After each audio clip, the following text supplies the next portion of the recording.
Praise the Lord. सभी को जय मसीह की। प्रभु का बहुत धन्यवाद करते हैं कि परमेश्वर ने आज का दिन दिखाया और आज के दिन में हम एक अद्भुत वचन को परमेश्वर के सीखेंगे जो मुझे ऐसा फील हुआ कि आज के समय में बहुत ज़रूरी है। और ये वचन कब से मेरे अंदर था, लेकिन मैं इसको वीडियो नहीं बना पा रही थी।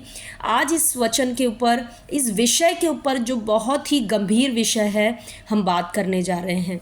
तो मैं चाहती हूँ आप सभी ध्यान से सुने कि मैं आज की वीडियो में क्या बताने जा रही हूँ। देखिए प्रियो, मैं आपको एक छोटे से उदाहरण के द्वारा समझाना चाहूँगी। एक छोटा सा एग्जाम्पल जो कि शायद से बहुत अच्छा एग्जाम्पल नहीं है, लेकिन इससे बेहतर एग्जाम्पल नहीं हो सकता इस विषय के लिए। तो मैं चाहती हूँ आप थोड़े समय के लिए बस सोचिए कि अगर आपके शरीर के जो अंग हैं, आपकी बॉडी के जो अंग हैं, अगर वो अंग जो है वो एक दूसरे के खिलाफ हो जाए तो क्या होगा। अगर आपके शरीर का अंग जो है, हाथ है, पैर है, आँखें हैं, कान है, मुंह है, नाक है, जीभ है और इंटरनल्स बहुत सारे ऑर्गन्स हैं, अगर ये सारे के सारे अंग एक दूसरे के साथ झगड़ा करने लगे, लड़ाई करने लगे, नफरत करने लगे, एक दूसरे के विरोध में आ जाएं, एक दूसरे को कोसने लगे तो क्या होगा, आप मुझे बताइए।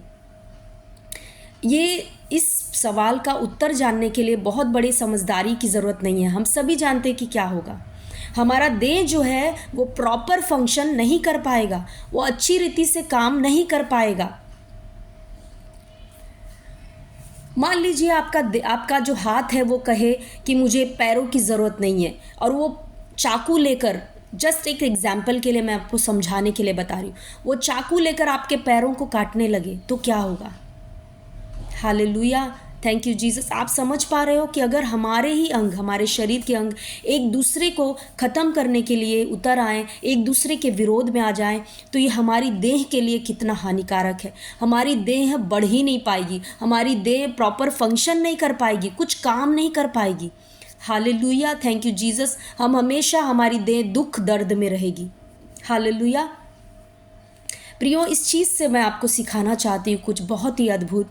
परमेश्वर का वचन 1 कुरिन्थियों 12 उसके 27 वचन में जब आप पढ़ेंगे तो वहाँ पे लिखा है कि हम सभी मिलकर, आपस में मिलकर मसीह की देह को बनाते हैं, और अलग अलग हम मसीह के अंग हैं। यानी पूरे ऑल ओवर वर्ल्ड में जितने भी मसीही लोग हैं, जितने भी विश्वासी हैं जो प्रभु यीशु को अपना उद्धारकर्ता मानते हैं, वो सभी जब मिल जाते हैं, वो सभी जब परमेश्वर की नज़र में, आत्मा में जब परमेश्वर देखता है तो सभी को मिलाकर परमेश्वर मसीह की देह को देखता है। वो मिलाकर सभी मसीह की देह को बनाते हैं, और अलग अलग हम क्या है, मसीह के अंग हैं। यानी मैं एक मसीह का अंग हो सकती हूँ, आप मसीह का अंग हो, हमारा जो भाई जो बहन अमेरिका में रहता है वो मसीह का अंग है, जो कहीं और रहता है वो एक मसीह का अंग है। हम सभी मसीह के अंग हैं, और हम सभी का एक एक काम दिया गया है। जैसे हमारे देह में अंग जो है वो अलग अलग काम के लिए हैं। हमारा हाथ कुछ काम करता है, हमारा पैर कुछ काम करता है, हमारी आंखें, और ये सारे कामों में आप देखोगे कि बहुत सारे अंग इन्वॉल्व होते हैं एक काम करने के लिए। फॉर एग्जाम्पल, अगर खाना बनाना होता है तो खाना बनाने में क्या होता है, हमारे हाथ लगते हैं, हमारी आंखें, हमारा दिमाग, ये सारी चीज़ें इन्वॉल्व होती हैं। हालेलुया, कहीं हमें जाना है तो हमारे पैर, हमारा सारा बॉडी उसके साथ चलता है। तो एक एक कुछ फंक्शंस करने के लिए हमारे बहुत सारे अंग उसमें इन्वॉल्व होते हैं। हालेलुया, उसी रीति से प्रियो, मसीह की देह जो है उसके हम सभी अलग अलग अंग हैं। जब हम अलग अलग अंग होकर अपना अपना काम सही रीति से करेंगे तो मसीह की देह बढ़ेगी। हो सकता है, सपोज मान लीजिए कि मैं मसीह की देह में मसीह का हाथ हूँ, आप मसीह के पैर हो, कोई और मसीह की आंखें हैं। एक एग्जाम्पल के लिए समझा रही हूँ। हम जब तक साथ मिलकर काम नहीं करेंगे तब तक क्या होगा, मसीह की देह बढ़ नहीं पाएगी। और सबसे दुख की बात क्या है प्रियो, आपको पता है, आज लोग इस बात को समझ नहीं पा रहे हैं। और हो क्या रहा है मसीहत में, हम मसीही लोग जो हैं वो आपस में ही एक दूसरे के खिलाफ खड़े होकर एक दूसरे की निंदा करना, एक दूसरे की चुगली करना, एक दूसरे की बुराई करना। मैं किसी का न्याय नहीं कर रही, मुझे क्षमा करिए अगर मैं किसी का न्याय कर रही हूँ तो, लेकिन जो मुझे दिख रहा है आज के डेट में, जो परमेश्वर का वचन बता रहा है, मैं वो आपसे शेयर करना चाहती हूँ बस। हम आपस में क्या कर रहे हैं, एक दूसरे से लड़ रहे हैं, एक दूसरे की बुराई निंदा चुगली कर रहे हैं, एक दूसरे से बैर कर रहे हैं। आप यूट्यूब खोलकर देखिए कि लोग जो हैं वो अलग अलग तरह के वीडियो बना रहे हैं अपने ही मसीह भाई बहनों के खिलाफ, अपने ही मसीह भाई बहनों। और उससे भी बढ़कर बुरी बात क्या है कि परमेश्वर के अभिषिक्त दासों को भी नहीं छोड़ रहे, जिनका परमेश्वर आत्मा से भरकर इस्तेमाल कर रहा है। ऐसे ऐसे अभिषिक्त दासों के खिलाफ आप सोचिए, वो जो अभिषिक्त दास है वो मसीह की देह में एक अंग है, हम जैसे अंग है वो भी एक अंग है। हम क्या कर रहे हैं, उनके खिलाफ बात करके मसीह के देह के अंग को ही खराब कर रहे हैं, मसीह के देह के अंग को घायल कर रहे हैं, और हमको लग रहा है कि हम बहुत अच्छा काम कर रहे हैं। हालेलुया प्रियो, बहुत बड़ी बात है ये, बिल्कुल नहीं करना हमें परमेश्वर के अभिषिक्तों के बारे में कभी बात नहीं करना है, बुराई नहीं करना है, और ना ही हमें आपस में हमारे खुद के मसीह भाइयों के विरोध में, हमारा कोई मसीह भाई भी है, बहन भी है, उसके भी खिलाफ हम बात नहीं कर सकते। हम जब अपने घर में अपने कमरे में बात कर रहे हैं किसी मसीह भाई या बहन के खिलाफ, उसकी चुगली कर रहे हैं, उसके बारे में बुराई कर रहे हैं, हमें लग रहा है कोई देख नहीं रहा है, लेकिन हमें देख रहे हैं, बहुत सारे लोग देख रहे हैं। पूरी आत्मिक दुनिया खुली है, पूरी आत्मिक दुनिया हमें देख रही है, परमेश्वर देख रहा है, उसके स्वर्गदूत देख रहे हैं, वो सुन रहे हैं, दुष्ट आत्माएं सुन रही हैं, और वो दुष्ट आत्माएं खुश हो रही हैं कि ये तो आपस में ही अपने एक दूसरे के साथ ही ये सारे अंग लड़ रहे हैं, तो ये बढ़ कैसे पाएंगे। Hallelujah, thank you Jesus. यीशु मसीह ने कहा जिस देह में फूट हो जाती है वो देह कभी भी काम, जिस राज्य में फूट होती है वो राज्य कभी भी आपस में काम नहीं कर सकता, बढ़ नहीं सकता। और यही शैतान की सबसे बड़ी युक्ति है, वो मसीह की देह में फूट डालना सबसे बड़ा उसका हथियार है, ताकि जब वो फूट डाल देगा तो अंग जो है, हम सभी अंग हैं आपस में मसीह के, और हम अंग जो है आपस में ही लड़ रहे हैं, आपस में ही बुराई कर रहे हैं एक दूसरे की, आपस में एक दूसरे को नीचे खींच रहे हैं। तो जब अंग ही देह के अंग ही एक दूसरे के खिलाफ हैं तो मसीह की देह बढ़ेगी कैसे, वो बढ़ नहीं पाएगी। और ये एक स्ट्रैटेजी है इन अंत के दिनों में शैतान की, जो वो इस्तेमाल कर रहा है आपके खिलाफ, आपके अंदर आप ही के मसीह भाइयों के खिलाफ, बहनों के खिलाफ बुराई डालकर, उनके खिलाफ आपके मन में अक्षमा डालकर नफरत डाल सकता है वो। मैं ये नहीं कहती कि हर कोई सही चाल चल रहा है, मसीहत में भी सब सही चाल नहीं चल रहे हैं। हो सकता है हमारे कुछ मसीह भाई बहन हैं जो बहुत बुरी चाल चल रहे हैं। हो सकता है कुरिन्थियों की कलीसिया में जब आप पढ़ोगे, पहला कुरिन्थियों में पौलुस कैसे बात करता है उस कलीसिया में लोगों के साथ, कि उस कलीसिया में ऐसा भी हो रहा था कि कोई व्यभिचार में था, और ऐसा व्यभिचार कि जो अन्य जाति भी वैसा व्यभिचार नहीं कर रहे हैं। तो मैं नहीं बोल रही हूँ कि कलीसिया में सब अच्छे होते हैं, सारे मसीह बहुत अच्छे हैं, नो, हर एक में प्रॉब्लम है। हो सकता है कोई मसीह भाई बहन आपके दिल को दुखाया हो, उन्होंने आपको चोट पहुँचाई हो। करना क्या है प्रियो, क्या हमें उनके बारे में बुराई करनी है? फिर वो सॉल्यूशन नहीं है प्रियो, समझना है हमें उनके बारे में प्रार्थना करनी है, उनसे जाकर बात करनी है कि आपने ये जो किया वो गलत है। या हो सकता है आपके, मैं बोल रही हूँ आपके कलीसिया में या आप कहीं पर भी जाते हैं, आप किसी पास्टर को, किसी लीडर्स को, परमेश्वर के दासों को देख रहे हो जो गलत चीज़ कुछ हो रहा है उनके लाइफ में, कुछ गलत चीज़ों में, पाप में है, आपको वो अच्छा नहीं लग रहा है, तो क्या करना है? हमें जाकर 4 लोगों को बताना नहीं है कि देखो ये तो पास्टर होकर, ये तो सिस्टर, ये तो लीडर होकर ऐसे ऐसे करते हैं।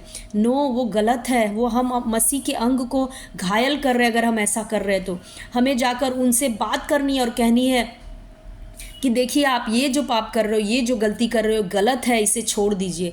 अगर वो नहीं मानेंगे, उनको रियलाइजेशन नहीं हो रहा है, आप उनके लिए प्रार्थना करिए कि पवित्र आत्मा उनकी आंखों को खोलो।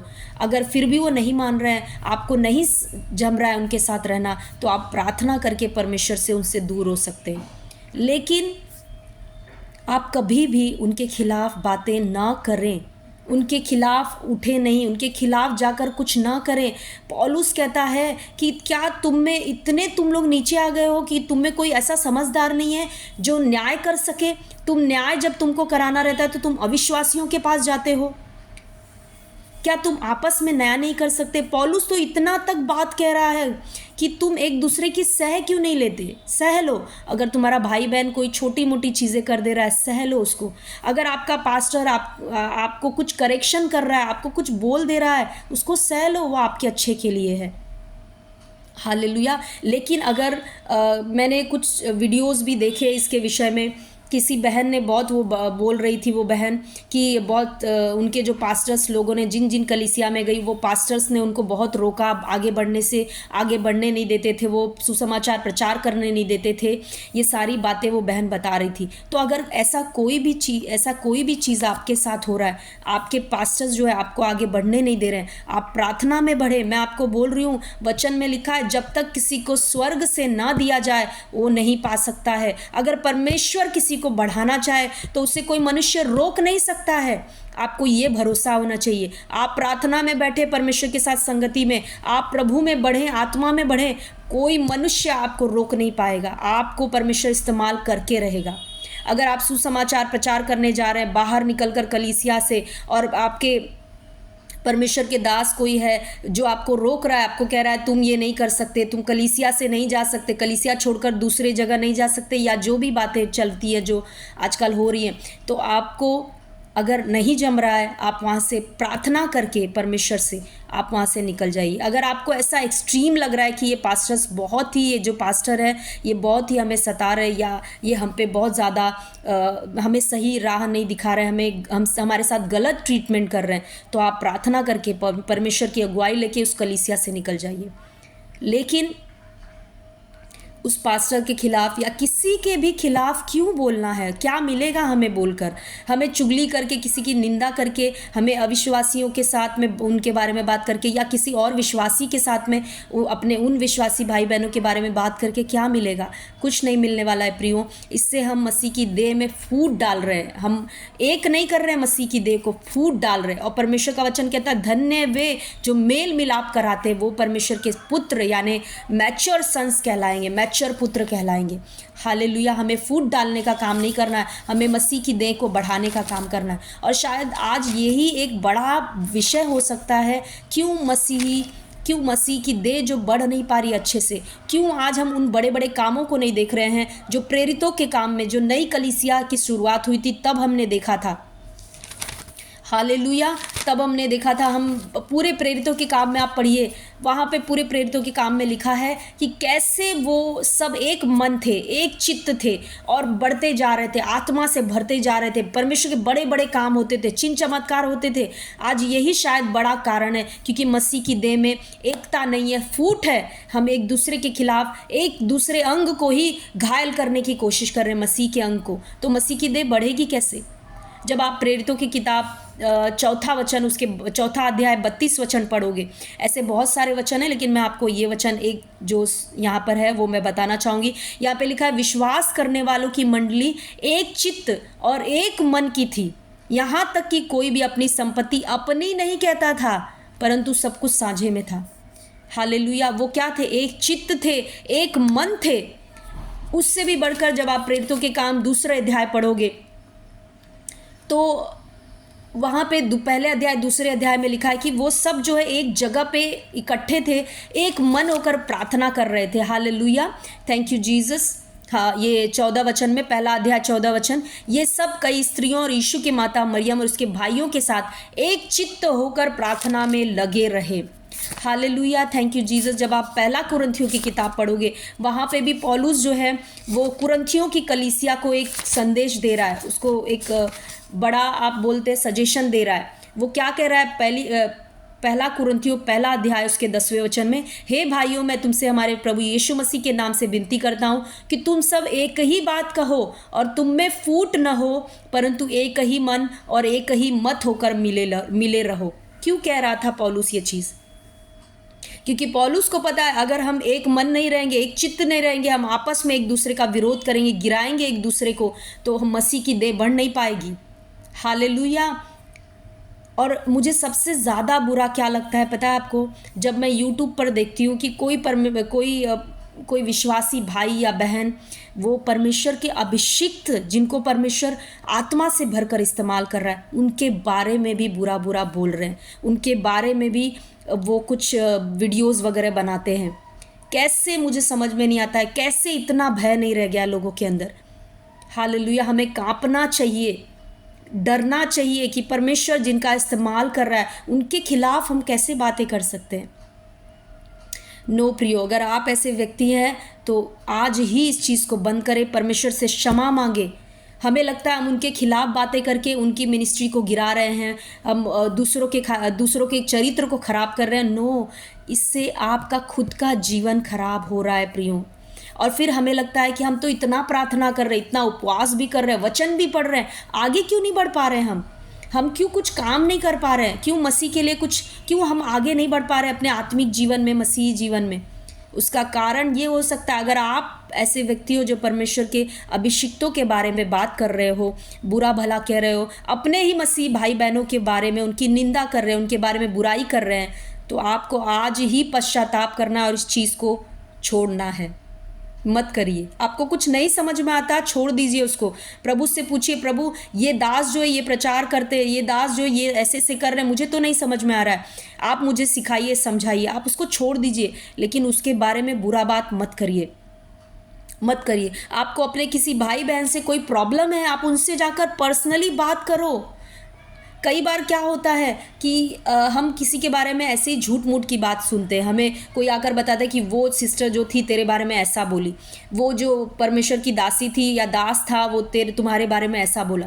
हम तीसरे की बात सुनकर हम उस गलत फहमी में आ जाते हैं। आपको डायरेक्टली जाकर उस सिस्टर से बात करना चाहिए कि सिस्टर क्या आपने ये बात बोला था, ब्रदर क्या आपने ये बात मेरे बारे में बोला था।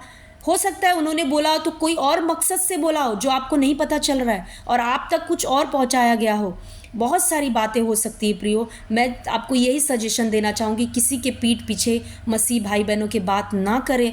जो भी आपको प्रॉब्लम है उनसे जाकर मिले, उनसे जाकर बात करें। आपके हृदय में किसी मसीह भाई बहन के लिए गुस्सा हो सकता है, कड़वाहट, जलन हो सकती है, उनके लिए आप प्रार्थना करें, उनको आशीष दें, वो आपके अंदर से अक्षमा निकल जाएगी, कड़वाहट निकल जाएगी। नहीं तो वो आपकी बढ़ोतरी में बहुत बड़ा रुकावट है। और आप उनको आशीष करें, उनसे जाकर पर्सनली मिलें, उनसे बातें करें। हालेलुया।